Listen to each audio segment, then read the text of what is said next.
Assalamualaikum. Dah bersedia ke dengan kelas kita hari ini? Baiklah, hari ini saya, Cikgu Atika, akan mula mengajar awak bagi subjek Pendidikan Seni Visual. Untuk hari ini, awak akan belajar bab 5 reka bentuk landscape. Okey, sepanjang awak menonton video ini, cikgu harap awak dapat membuka buku teks muka surat 56. Okey, sebelum kita teruskan pembelajaran kita hari ini, okey, objektif pembelajaran hari ini diharap awak dapat sekurang-kurangnya menjelaskan 3 peranan pereka bentuk landscape. Kemudian awak dapat mengenal pasti 3 ciri-ciri pereka landscape. Baiklah, apa itu reka bentuk landscape? Okey, landscape ni adalah suatu ruang yang awak boleh lihat di mana-mana saja, di tempat awam ataupun di rumah awak sendiri. Contohnya di kawasan rumah, satu ruang yang ibu atau ayah awak ada susun pasu bunga, ada letak batu-batu, mungkin ada kolam, itulah yang dipanggil landscape. Okey, reka bentuk landscape ni adalah seni dalam menghias dan menyusun pandangan yang boleh dilihat secara buatan manusia melalui proses kerja kreatif atau semula jadi. Okey, reka bentuk landscape ni bertujuan untuk mengindahkan suasana ruang, meningkatkan kualiti ruang agar mewujudkan suasana yang harmoni. Okey, kalau awak nampak tempat tu tersusun, mestilah nampak cantik kan?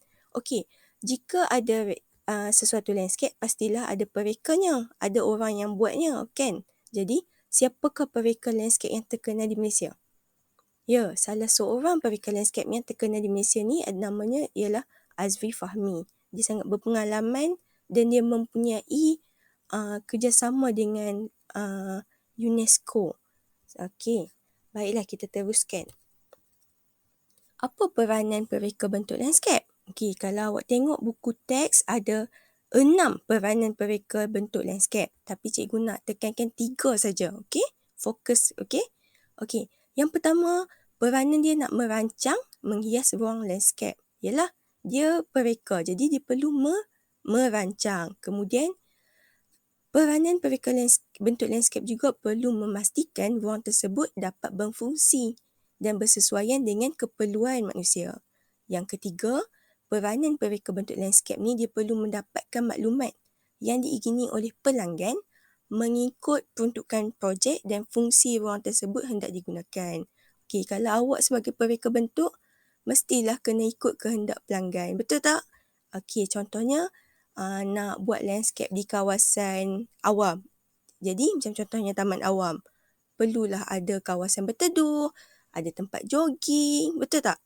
Okey, seterusnya. Apa ciri-ciri pereka landscape? Okey, ada 6 ciri-ciri pereka landscape iaitu, okey, yang pertamanya mestilah kefahaman dia terhadap dalam ilmu seni. Mestilah kena ada ilmu. Kemudian, mestilah mahir menyelesaikan suatu masalah. Yang ketiga, ciri pereka landscape ni mestilah kreatif dan inovatif. Nak mewujudkan tempat yang cantik, mestilah kreatif, inovatif kan? Okey, yang keempat, dapat menjelaskan idea dengan tepat. Yang kelima, dia peka terhadap alam sekitar. Okey, sebagai pereka landscape, kenalah menitik beratkan alam sekitar. Betul kan? Yang terakhir, perlulah mempunyai kemahiran dalam menguruskan kerja. Baiklah. Okey. 2 je kan hari ni kita nak belajar. Okey. Tugasan hari ni, cikgu nak, okey, bayangkan awak sebagai pereka landscape di sesuatu kawasan. Okey, cikgu nak awak tangkap gambar awak yang berlatarkan landscape yang terdapat di kawasan rumah, di sekitar awak. Okey, kemudian hantar kepada cikgu. Pastikan semasa menghantar gambar tersebut, sertakan nama awak dan kelas. Okey? Cikgu harap pembelajaran hari ini awak dapat mengetahui mengenai pereka landscape iaitu dari segi peranan dan ciri-ciri pereka landscape. Baiklah, terima kasih atas kehadiran pada hari ini. Teruskan belajar, buat tugas hari ini dan jaga diri di rumah. Okey? Bye. Assalamualaikum.